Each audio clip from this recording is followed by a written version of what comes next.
Hi, my name's Erwin, and this is the Poetry Lighthouse podcast.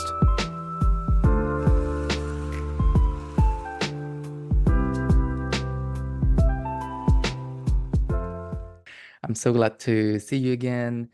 Thank you so much. Yeah.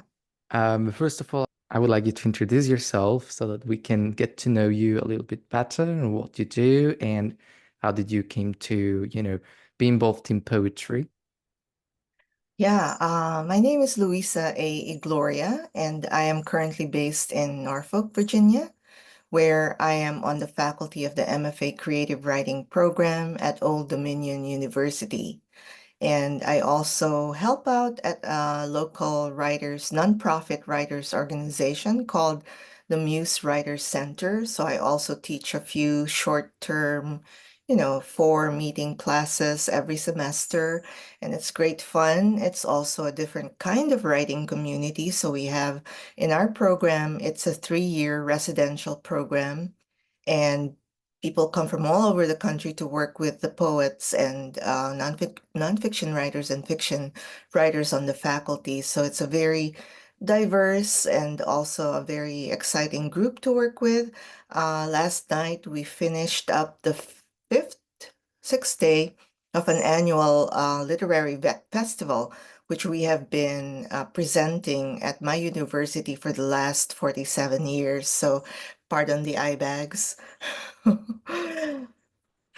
That's wonderful. Yeah, there's a lot of things that you've created to enable a lot of discussion on poetry and workshops, and also you teach, which is fantastic. Which is one of the reasons why I wanted to invite you today to discuss Mm, eco-poetry, which yeah. is a very big issue nowadays, and it's always been, but we really are taking it more seriously now with all the discussions on the environment and the global warmth and the crisis, the ecological crisis at the moment.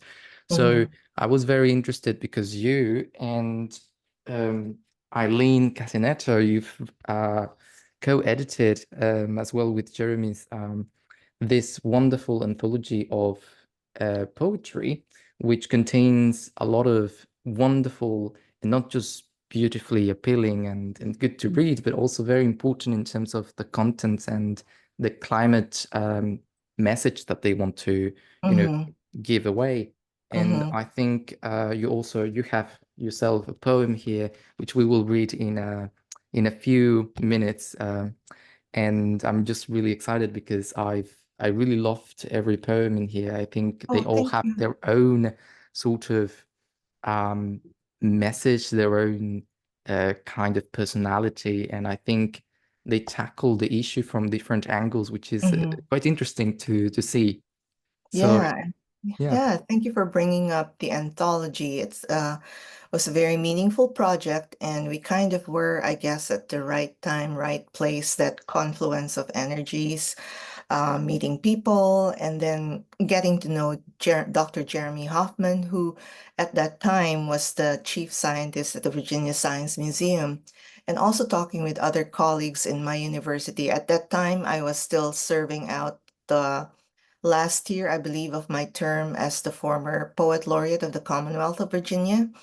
And my charge, which I took very willingly, was to help create more of a sense of awareness of poetry in a public setting. So I really went looking to have conversations with people on how they felt we could be collaborators and how we could do this together.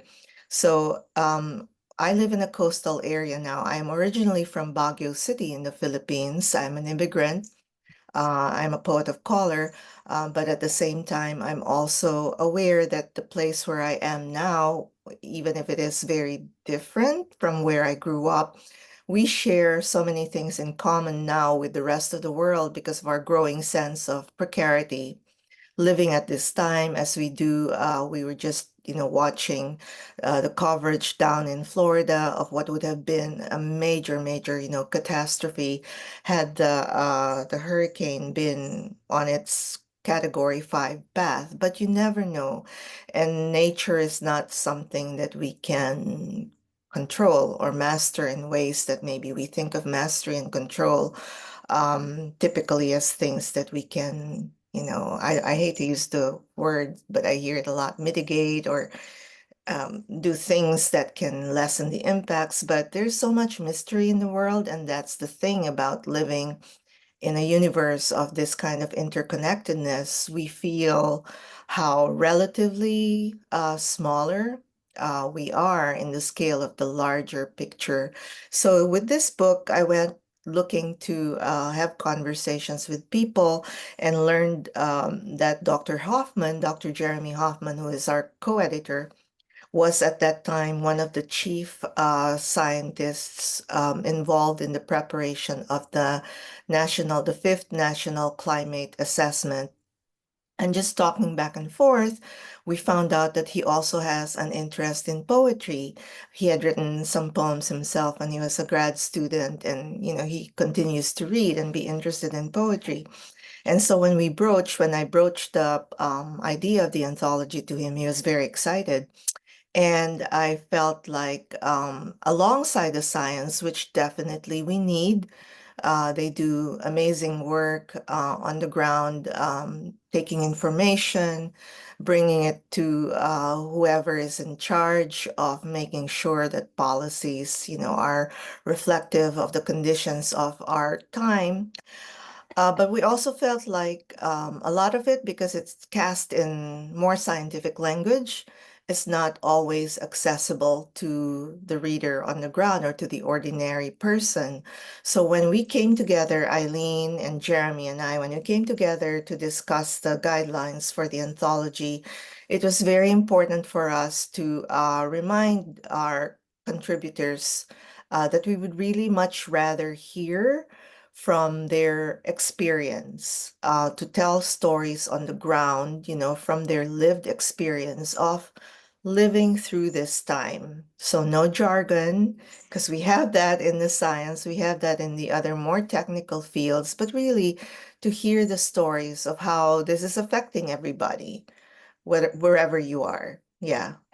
So I hope that's not too long-winded a way to answer your question. No, it was absolutely perfect. I completely agree, and thank you so much for the reflection. I can see that this collection of this anthology really pulled together what's important about this issue, which is not just to comprehend the technical language of scientific terms of climate change, but also trying to conceive you know this crisis as something that could impact everyday people Yeah, without having to be a scientist or anything. And as you said, is very accessible yeah, for yeah, anyone. And yeah, I think that's one of the main powers of poetry in a way, yeah. that to connect with people. Otherwise, we could just read a manual on scientific, Sure, sure. processes. But Yeah, it's something that we are thrilled to read, because yeah, poetry is something that sparks imagination, sparks feelings and emotions, and it's that synergy of trying to comprehend the world and how humans think of the world through emotions and through a narrative that will change the way we think, hopefully. So I really appreciate that. It's a very well-rounded project, and I'm yeah, so glad yeah, it yeah. was successful in a way. Right. Just a little digression, a little story here. When I came home last night after, we were at the literary festival, and my husband was watching the news, and he said, "Do you know that their weather reporters now are receiving death threats for doing their jobs?" Because I guess it's, I don't know, maybe some people are feeling like their anxieties are escalating to such a degree that they want maybe to not hear so much, but at the same time, it's so important to get the information out there. But I found it really almost surreal to hear that it's at this level of escalation, that fear that we carry, the anxiety that we carry, and then people are looking, I don't know, maybe are people looking for a target for their own uncertainty and unease. But to be a weather reporter, did you ever feel that that would be a dangerous occupation in our time? But apparently, this is the one of the reactions which is being seen here. Yeah, it's changed so much in the last few years. especially because now the more we become aware of it, the more sort of friction we create amongst people who don't believe it, and Yeah, yeah. people who really care too much about it, and it really creates this conflict, which I think it has, you know, grown quite a lot in this, in the 21st century, which is why today we have this new coined word, which is eco-poetry, which even though I think it's been there for a while, the whole Hmm. notion, we didn't have a word per se of eco-poetry. And just to quote John Shopto, he wrote about, this very important. I think everyone who's into eco poetry have read this article, and he said eco poetry is nature poetry that has the sign on us, that imagines changing the ways we think, feel about, and live and act in the world. And I think, in a way, he's right to say, you know, that may be one of the goals of eco poetry. But how do we go on about writing or reading eco poetry? And my Hmm. question also would be, we should discuss more about what is eco poetry in a way. Hmm. What are the elements that Hmm. that you can consider when you think of an eco poem? Yeah, that's interesting that you quote John Shoptaw, because I think somewhere in that same article that you're quoting from, if I remember correctly, this is a line also that gets quoted often. Isn't it? There is no plan B, Yes. or or some people have also, I don't know, maybe it's a misreading or a misquoting, but it's also perfect because some people have said there's no planet B either. Mhm. Can't run away from this. So yeah, first of all, I think we have a long history of the pastoral tradition in literature, one which has valorized or idealized or foregrounded life, a simple life, the rural landscape, because way back when the Roman poet Virgil was writing about rustic or agricultural or peasant life, and all the way forward from there into Spenser and Sidney and the Romantic poets, and even Matthew Arnold. This represents a long tradition of looking at and writing about nature as the backdrop, really, or as an even an allegory for human reflection or achievement. And I think recalibrating some of what we have from the pastoral tradition, which is, a wonderful history of nature writing, quote unquote, but then with the eco poetry or ecological lenses that we are putting on more often now, I think we are looking for how the idea of the human is decentered from that framework of looking at nature. So, how do you talk about nature and our place in it alongside other beings who may not, excuse me, who may not necessarily be human, but nevertheless have as much a place as any other being on this ecosystem, in this ecosystem that we share. So I think that is the major, perhaps that's the major paradigm shift in the way nature is looked at through an eco-poetic lens. And in terms of form or structure, you were talking about that, I think there's really no hard and fast requirement for form or structure. You can keep writing in the way in which you are poetically most comfortable in. So you can write formal poetry, you can write in received forms, you can also write in free verse, you can invent new forms, but the whole idea there is, I think, the perspective that we bring to it, and we are not merely using nature as a prop for our ideas or for the experiences that we talk about in our poetry. Yeah, I completely agree Mm, with what you said. I think it's very important to, and going back into what you said about the romantics, I think this is the moment where we really appreciate what we're losing, which is our mhm. focus on nature. Well, I think, during these times when you start with the Industrial Revolution and everything, Yeah. people start to worry about are we going to forget nature now that we have all these cities and stuff? And a lot of people do get disconnected. And I think it's this kind of friction of the Industrial Revolution and the Romantics trying to go against the ideals of the, sort of this imperialistic and sort of technological and the human-made Mhm. world of, Human-made that world. we now Yeah. nowadays. And Yeah. it's really nice because if you look at their poems, you can see most of them are fully, described a lot of imagery of nature and different plants and places from sometimes England and stuff. So we have William Wordsworth, we have Thomas Hardy, um, even in the Victorian with Emily Bronte, she wrote also a lot of Mhm. poems about, the moor, and Yes. it is very Yeah. interesting to see how even back then they started to write this in this great movement of romanticism when they were living this living in the context of the Industrial Revolution. And in a way Mhm. right now as well, we keep having this kind of dichotomy between the city and the nature. Right, right. And I think those are still very important subjects to study. You mentioned Victorian works and also early modernist works also.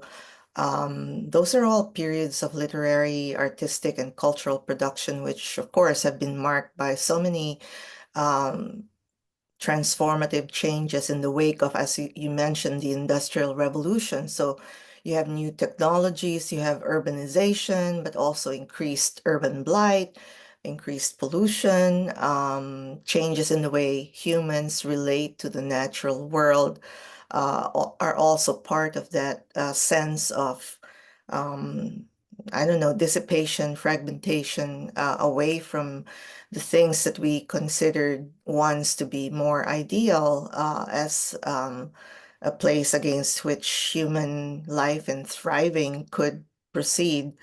But yeah, we're not going to get away from all of those things. Now, technology is very much a part of our lives. And I think what people who are having conversations in with that part of the idea of what has changed our world are also, I think there is still a lot of optimism that we might be able to also change our relationship to our idea of technology, our relationship to it.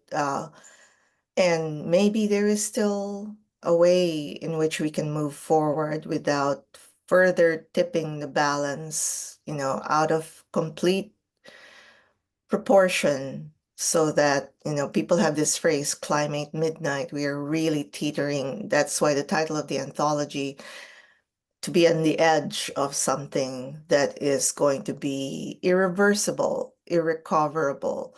What do we do now that we are opening our eyes to maybe a little more of the sense of how important it is to take stock? Where are we?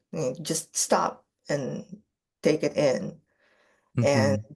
how are we perhaps going to better invest in relationships of mutuality rather than relationships fueled purely by, I don't know, greed or desire or wanting more or acquiring more, you know? Hmm. Yeah, I think that, as you said, this connection, this relationship between humans and nature, it's always going to be there. And I think it's difficult sometimes to perceive different sort of approaches that we may have towards nature. And I think poetry can help us find Mm-hmm. a path there. So, for example, this comes to my mind. I studied a few years ago the poem of the long poem, which is considered an epic, Partisan by William Carlos Williams, and he has this sort of he personifies nature as a woman and humans as and then the city as a man. So it's kind of this relationship between the man and the woman as in the city and nature, and how one hurts the other, the city hurting nature. And you can see this kind of not toxic relationship, but sort of how one can um, affect the other in many different ways, and how they can help each other cooperate if they find a like if they meet halfway. And Yeah, it's that's very right. interesting. The Yeah. poem is full of these metaphors that make you think about it.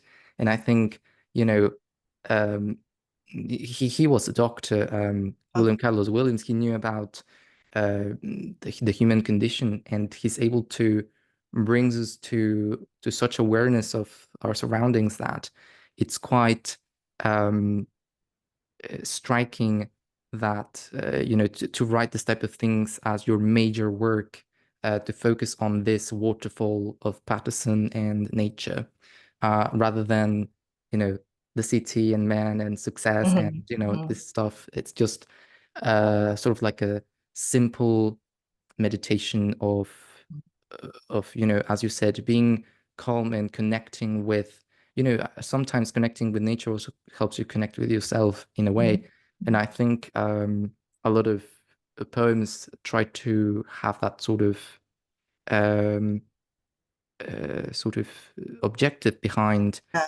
Yeah. And yeah, so Yeah. and That's I very think interesting the personification of the qualification. which Yeah. a lot of people call the um anthropomorphism or Yeah. something like that. Anthropomorphism. Definitely. And it really is important, because once we consider nature as a being or as another person, we see it differently, as Mhm. though we have to take care of it as we care of our children, or Mhm. we care for an animal. And Mhm. it's this moments in poetry when they use this personification of the tree that talks to you, or the tree that the branches seem like the hands. And it's Mhm. these moments when nature transforms into something more than just an object, and it becomes part of us, part of nature. We are in a way all alive, Mhm. and we want to you know keep each other connected in a way. Mhm. And hadn't we seen these things as people, we wouldn't care that much for them. And I think that's what these metaphors and for example, David Wagner, he wrote a poem really beautiful, which is called Lost.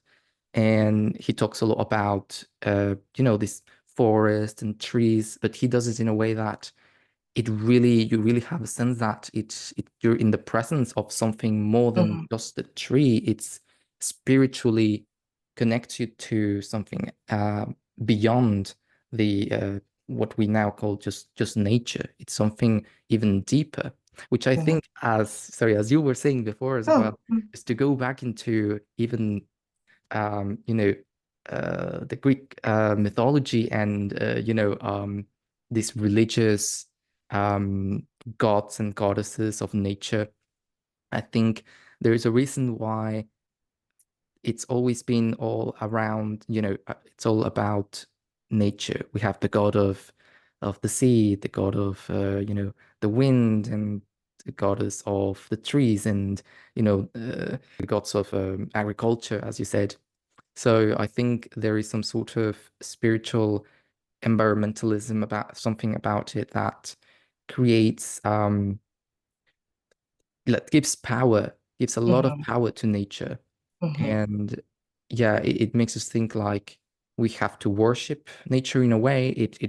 So you can see, for example, in the Iliad, you can see it in many epic poems and myths, that one should respect nature, and one should always be grateful for it. And it's always a very current theme uh, Yeah.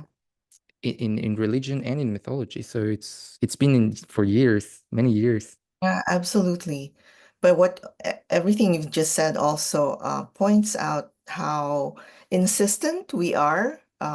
Our human tendency is to ascribe, as you said, this anthropomorphism, these very human ways to interpret things that we feel we otherwise would not understand, or that perhaps we otherwise would have no language for. I think we're also still in the throes of trying to create a sense of a better vocabulary, maybe to address the new things. They're new and also they're old at the same time. But I think, the limitations of the human perspective are, I think, what we're seeing more of now in these conversations around eco-poetry or eco-criticism.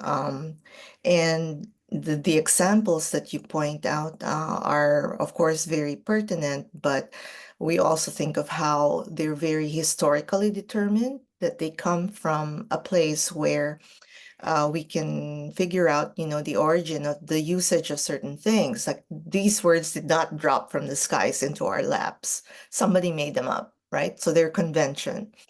So for instance, the convention of gendering the landscape, or even calling things like, your country is your motherland or your fatherland, or the ways in which you look at hills and you say, oh, they look like women's breasts or whatever. So the gendering of the landscape is also a symptom of that tendency to anthropomorphize nature. But nature is just nature. It is neither angry nor benevolent necessarily. I mean, even if we take from its abundance, we also quake from its wrath. But those things are, again, human ascribed characteristics, right? They're not, if nature could speak, I don't know. I mean, would it describe itself in the same terms that we do? Probably not. But what those are, we don't know. So we have to create the language to make things somehow make sense to us, because otherwise we are afraid of what we don't know, right? And so many origin stories are the result of that kind of desire to name things in the world. And as a matter of fact, this semester, I'm teaching a workshop at my university. We're doing themed workshops now where it's not the most important thing to just focus on gathering student writers who are working in the same genre together anymore. For us, we've just been, offering these workshops as a hybrid environment for anybody, whether you're a poet or a nonfiction writer or a fiction writer, to come and talk about and produce work as we think about a common core of ideas and a common core of texts. So I'm excited because I created for this semester, I'm teaching a workshop which I called Writing in the Anthropocene. So it's perfect, right, for this conversation. And one of the things that we read at the very beginning of the semester were some of these origin stories. And I also brought in the work of Robin Wall Kimmerer, uh, wonderful Native American, indigenous scholarship, botanical scholarship. She has this wonderful book called Braiding Sweetgrass. And one of the opening chapters there describes a myth of creation. This is Sky Woman falling from, I guess, the world of the immortals or heaven, however you imagine that, and clutching a fistful of sweetgrass and looking for, a place to plant that in order to give these gifts of life and share them with, you know, people in the human world and the animal world. So that story is not a story of falling out of Eden or falling from grace. It's a story about falling toward the act of giving. It's a story about generosity rather than punishment. So again, it's those human frameworks which change. It's not really the things themselves that have changed. It's the way we have sought to create a narrative out of them. And it's a very different, because I was raised Roman Catholic.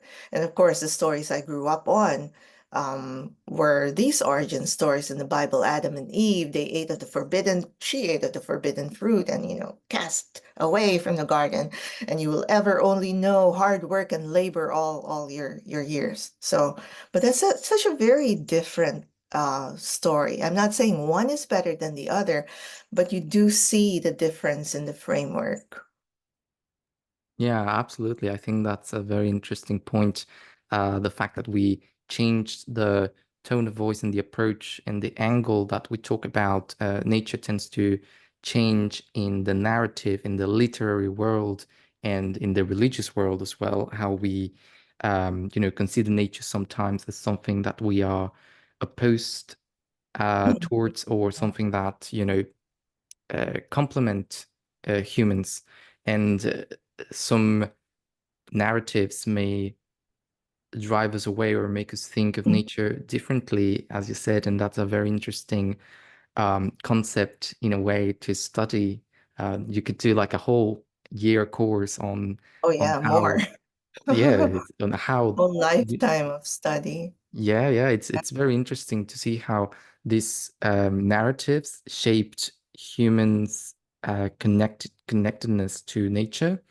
It's just flabbergasting. And as well, um, you know, um, Professor Murray, she was going to, who was also invited but couldn't make it. She was going to talk about the wasteland, and I Oh think yeah, I that's was so looking forward to that. Yeah. and it's a very interesting to look at it from that perspective, because in the wasteland, it's a more pessimistic sort of approach towards our world, even in the title, The Wasteland, which is talking about, the whole devastation and the environmental ruining. Um, and so I even would like to bring up some of the, some excerpts from the poem, which I have over here. Yeah, yeah. We can Please. talk about it. So this is the beginning, and I think this is wonderful to talk about. So it starts. April is the cruelest month, breeding lilacs out of dead land, mixing memory and desire, stirring dull roots with spring rain. I think, traditionally, April normally symbolizes rebirth and renewal, in poetry, but here it's the cruelest month, and it's ironically producing this kind of form of dead land, which, it's striking when you read it. It's not like the other pastoral poems in which Yeah, you have these beautiful landscapes, and it's more of yeah, a let's say aesthetic, the statics of nature. And here is the opposite. It's sort of like yeah, it's quite bleak, this have just yeah, have these lifeless forms and the yeah. dull roots. Um, and so yeah, I wanted to know what you think about this approach towards, ecopoetry, because ecopoetry can be so many types of poems. It could be from pastoral, hmm aesthetic, appreciation of nature. We have also seen right now religious and spiritual ones, mythology. And this is another one which is a bit more pessimistic, a bit more kind of like the end doom of humanity. So hmm what do you think about this other Yeah, subject? that passage that you read from Eliot is also, very famous. It's often quoted.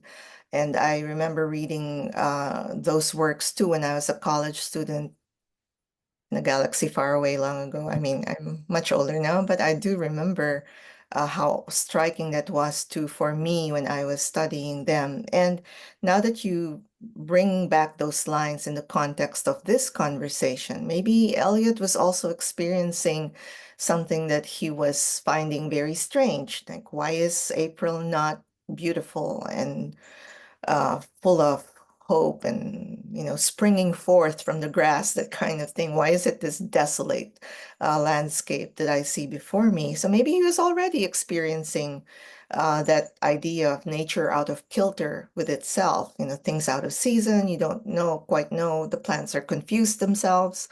um, Maybe we can also look at all the other works we have read that have made up our body of whatever we call tradition now, and look with our well, not new eyes exactly, but with this newly important perspective of ecopoetry and the environment and what we are experiencing today, and look back and see how those works speak to us now from the past with this vantage point that we have in the present moment.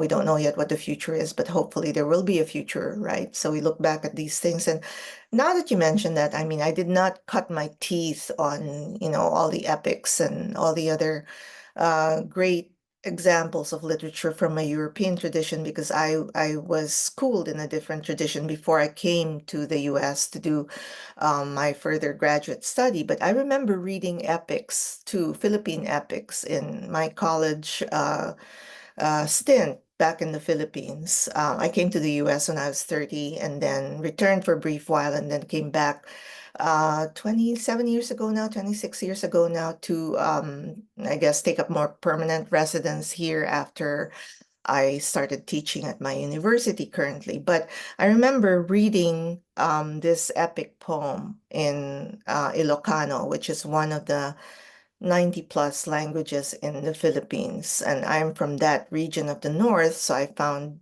it important for me to learn a little bit about that.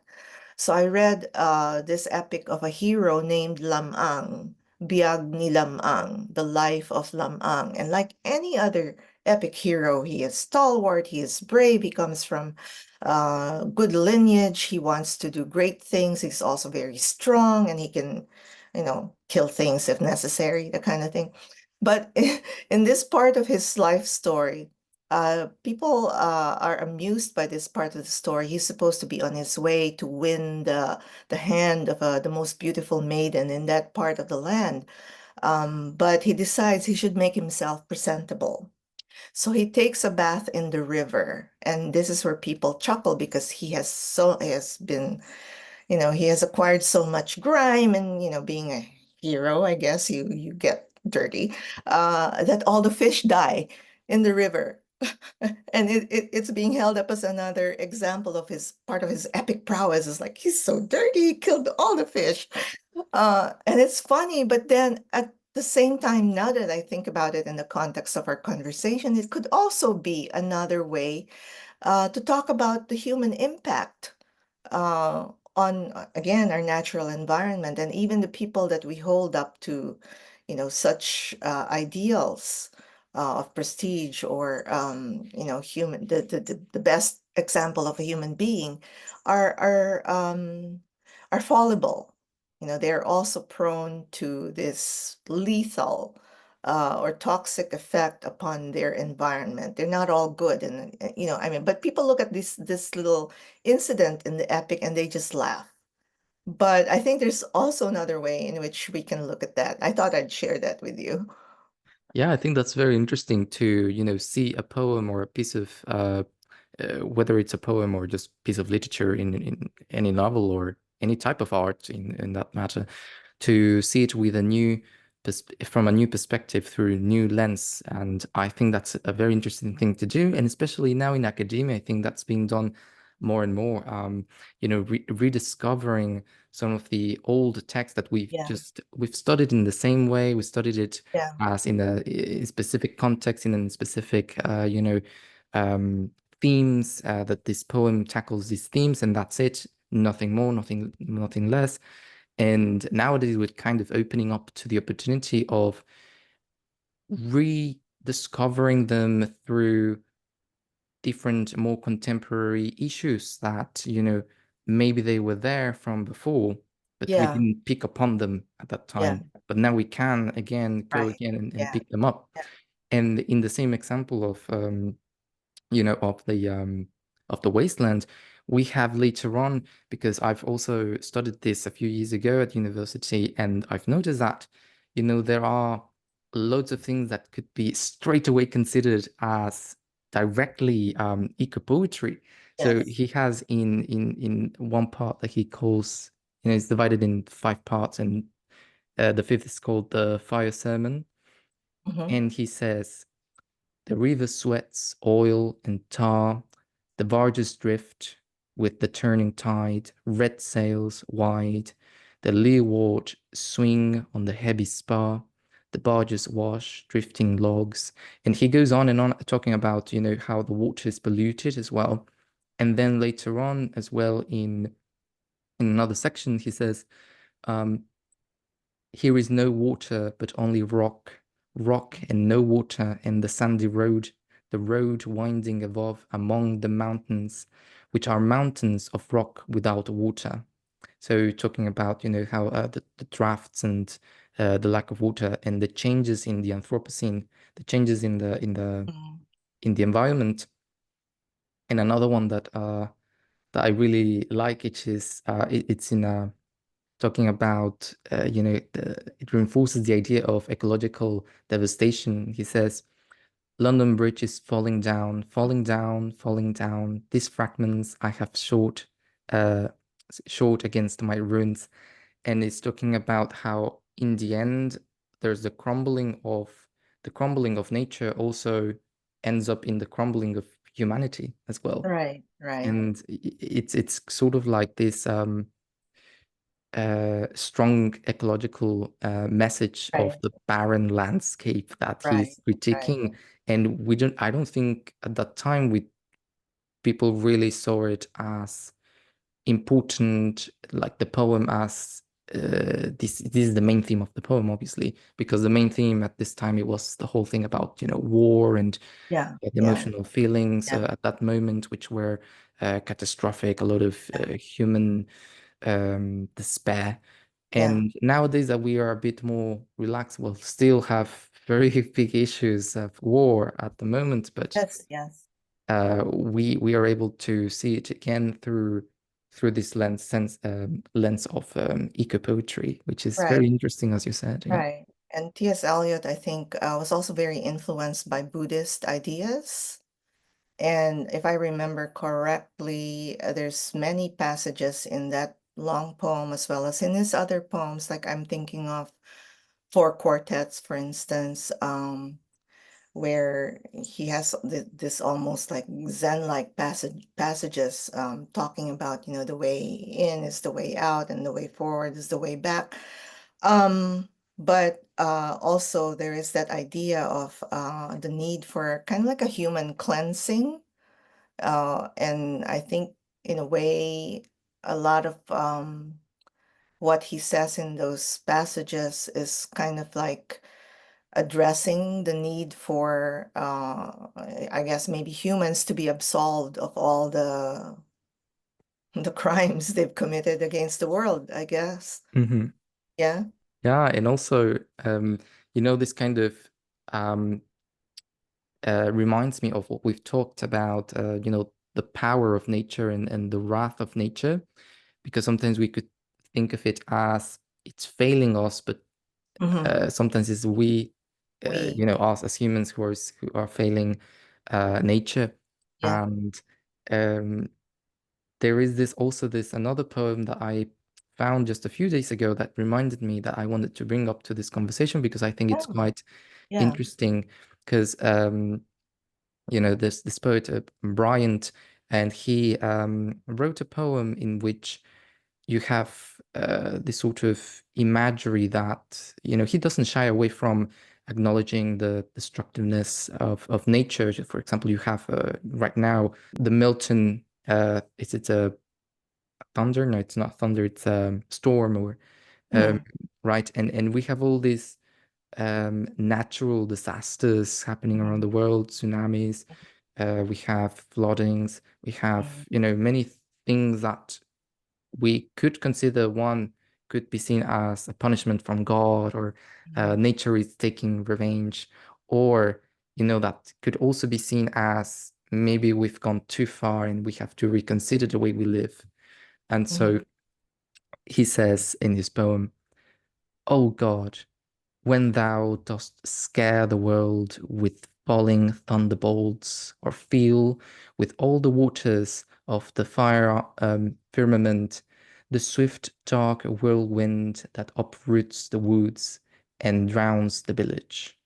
And so he describes, nature on this as an uncontrollable force that we cannot really withhold, with floods and whirlwinds. And it's a reminder of how powerful nature can be. And, and it can also be terrifying in a way to mess around with this great force, which is more about it's kind of like nature as the sublime, as some sort of um, that has some sort of mystic power to it. And obviously, this is what poetry can infuse into us thinking about nature. It's not so easy to do this through just normal talk, Right, but right, poetry can make us really think of it in these terms. So right. And I think part of that power is poetry's insistence that we pay attention to the world. mhm. Because the specificity that poetry relies on to convey what it contains, what it is trying to get across, is managed through the very specificity that of the images that it brings into the poem. And those are the things that we see. Those are also the things that the poet has turned their attention to. And so poetry is really a way of teaching us to pay a different kind of attention to the world, Yeah, to really look at yeah, things that are hard to look at. exactly. No, I think that's the whole, that's why poetry. Thank you for listening to the Poetry Lighthouse. If you liked this episode, don't forget to share and subscribe to our podcast. You can also visit our website, thepoetrylighthouse.com, where you can read and submit your works of poetry and short stories. You can also follow us on YouTube, Facebook, and Instagram to keep updated. This is the end of the episode. Thanks again, and see you next time.